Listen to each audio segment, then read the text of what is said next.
déjeme también saludar a Rafael Barajas, el Fisgón, no solamente uno de los caricaturistas más importantes de México, sino el hombre que lleva las riendas en el Instituto Nacional de Formación Política de Morena, a quien le agradezco mucho que tenga este compromiso, estas deferencias con la audiencia de Sin Censura. Te saludo con mucho gusto, Rafael. Un abrazo. No, pues el que está agradecido por la invitación y por estar con la audiencia de Sin Censura soy yo. Es decir, la verdad es muy importante todo este espacio que se ha abierto gracias a ustedes. Mi querido Rafael, hay que hablar del Estado de México porque también creo que los ataques a Delfina Gómez, las campañas, algunas contra Delfina Gómez, rayan en la misoginia y lo peor todavía se viene, está por venir, aunque creo que del tamaño, del nivel de las campañas contra Delfina Gómez, eh, del nivel del miedo de la oposición a desmoronarse. Ya el PRD habló de un candidato por su parte. Ya el PAN destapó a su candidato. El PRI anda en ese proceso para definir quién será su candidata. La alianza que tanto han cacareado, pues podría desmoronarse incluso antes de llegar al 2024 en el Estado de México. Y es que hay muchos intereses, mucho que desmenuzar, Rafa. Así es, mira, el Estado de México es absolutamente estratégico para el Partido Revolucionario Institucional. El Partido Revolucionario Institucional, si gana el Estado de México, si conserva el Estado de México, puede respirar. Si no conserva el Estado de México, entra en fase ya terminal, ¿no? No hay que olvidar que es un Estado con una economía muy importante y es además un Estado, es el Estado más poblado de todo el país, ¿no? Entonces, para el PRI, el Estado de México es absolutamente estratégico. El PRI sin el Estado de México no respira, con el Estado de México todavía puede respirar. Y hoy lo que hemos visto es que efectivamente Morena presentó a su candidata, que es Delfina Gómez, una maestra, y ella ya había sido candidata del Estado de México.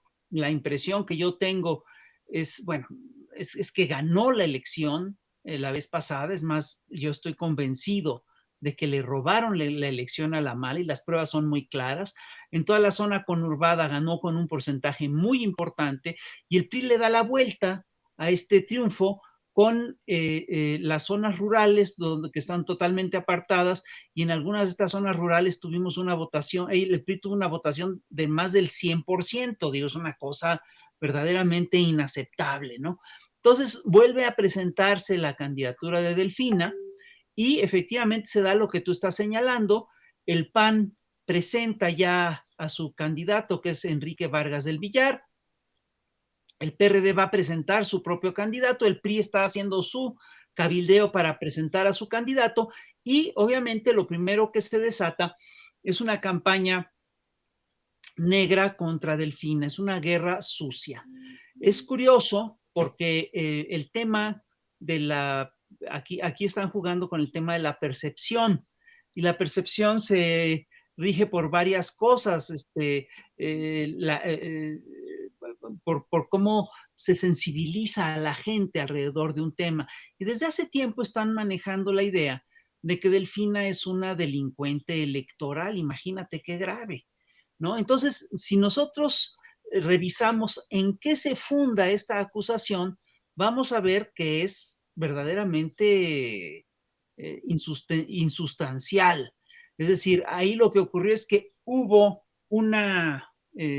hay se hizo un juicio, se hizo una investigación, porque supuestamente se pidió dinero en el Estado de México, en esta sección, tal. El dictamen que lo hace el Tribunal Electoral, a quien no se puede acusar de ser favorable hacia Morena, básicamente lo que arroja es que se castiga a un sector del partido porque no presentó, digamos, porque no notificó estos gastos, estas aportaciones. Lo que hubo fue una cooperacha, ¿no? Entre entre trabajadores, y el castigo es por eso. La multa es porque no reportan estos dineros. Y lo que resulta muy interesante es que Delfina efectivamente aparece en la investigación, pero ya en el dictamen su nombre ni siquiera es mencionado. Eso básicamente quiere decir, como bien me explicó Horacio Duarte, que ni siquiera es persona de interés jurídico. Es decir, no hay cómo vincularla a esta falta o a esta irregularidad, que además tampoco constituye realmente en sí un delito electoral. Si tú revisas lo que hicieron estos cuates, es una cooperación. Y yo te quiero plantear un problema, o le quiero plantear a la audiencia un problema a futuro. Es decir, si efectivamente, como se propone en la reforma electoral de López Obrador, lo que se busca es disminuir al mínimo las aportaciones de la federación a los partidos, pues esta forma de financiar al partido, a los partidos va a ser bastante común. Es decir, los partidos van a ser financiados por aportaciones de sus militantes, que eso es lo que se castigó en realidad, porque lo que solía ocurrir antes es que estas aportaciones eran obligatorias y por eso se sigue y se penalizan estos procesos, pero lo que es un hecho es que si no son obligatorias, pues en realidad no hay gran cosa que perseguir. Si son voluntarias, pues a mí me parece, con todo respeto, me parece que es perfectamente defendible el proceso. Y además, te digo, insisto, en este caso, Delfina ni siquiera es acusada de eso. Eso por Rafa, una parte. Entonces, tienes claramente una campaña de descrédito que está fundada en la nada, en humos, en la intención de desacreditar. Y por el otro lado, tenemos que el PAN ha presentado como su candidato a un personaje que se llama Enrique Vargas del Villar, que ese sí, perdóname, ese sí ha sido acusado de cosas graves. Hay videos en los que se le ve confrontándose con la policía.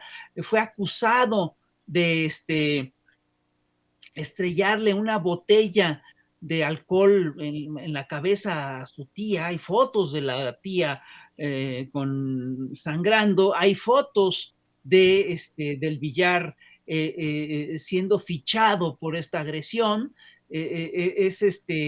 Hay además otras acusaciones de que en una fiesta el señor le rompió un vaso en la cabeza a otro personaje. Es decir, estamos hablando de una cosa bastante más grave y hay un trascendido que es muy interesante. Ese sí no es una materia penal, pero es un trascendido que es interesante, en el que se establece que Vargas del Villar fue a Madrid y que se encontró con Carlos Salinas de Gortari. Él lo que dijo es que fue un encuentro fortuito, fue un encuentro casual, etcétera, pero el hecho es que se vieron, ¿no? El caso es que se vieron. Y creo además que esta candidatura está fracturando al Partido Acción Nacional. No se me olvida que Felipe Calderón publicó un tuit diciendo que era una bajeza que Acción Nacional postulara del Villar porque eso saboteaba las posibilidades de una alianza en el Estado de México. Entonces, bueno, esto es lo que estamos viendo. Y por otro lado, pues hemos visto también cómo en diversas instancias los grandes periodistas, los grandes voceros del régimen anterior dan por sentado que el Estado de México no lo va a ganar ni el PRI, ni el Rafa, PAN, ni el PRD, sino que lo va a ganar Delfina. Ya lo dan Rafa, por hecho. precisamente